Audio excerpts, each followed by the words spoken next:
Okay, I wanted to do another little quick video, just to share. I had decided to start rubbing the knots out of my feet. As you can see, I started rubbing both of them, but I don't know if you can see how less poofy this foot is, and this one's still kind of poking out. Also, I want you to pay attention to how the arch on this foot has dropped back down, and this one is still very concave, and the foot is still sort of in plantar flexion, and this foot is a lot straighter. Also notice the toes on this foot are straighter and out, and you cannot hardly see the toes. And then I'll turn the foot around, and you can see that these toes now are more straight and sticking out, and these toes are still crunched up. So actually, I also had surgery on this foot because of these issues that I've been rubbing off of the foot. I had bunions on both feet, and I've been rubbing these off, and I'll show you an update video a little bit later. But I had surgery to remove those, and what they were supposed to do was supposed to restore my foot to something like this. But it never happened, and I can kind of show you how taking the knots out. And if you can see, there's knots here as well. And I've been rubbing those out, and those are down. That's another knot that's going to have to eventually come out. And also, you can see the range of motion in my foot. This foot, it just doesn't go as far. It just, like, if I was to try to push down, that's it. Pushing down with this foot, I can go down.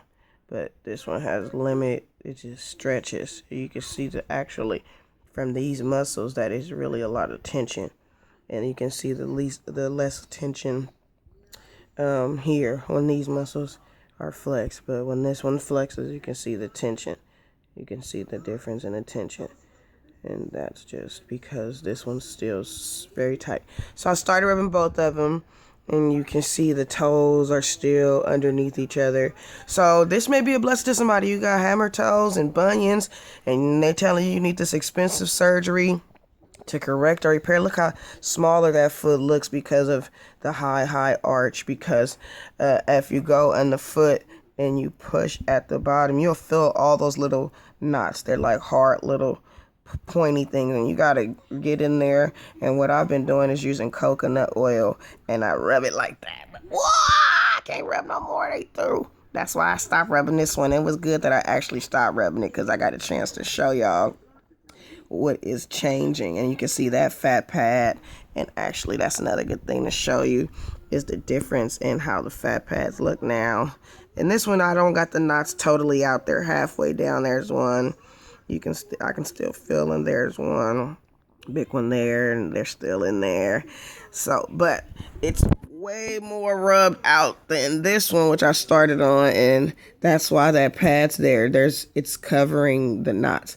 And if you learn how to rub these knots out of your feet, you'll learn how to maybe recognize them elsewhere in the body and be able to rub them out. They all usually have this little pad covering them, and once you knock them down, the pad kind of disappears, and the ligaments that are being pulled taut will be back straight. So as I pull those knots out, the foot arch will drop back down, the big toe will straighten out, and the toes will separate, which is what you can see here, where the toes have jumped back up, the big toe has straightened back out. And as I rub more of the knot out, and that's just a big knot, so I'm going to rub more of that out. We'll see how it goes. Thank you guys. Keep watching, keep praying for me, and I hope this helps somebody else.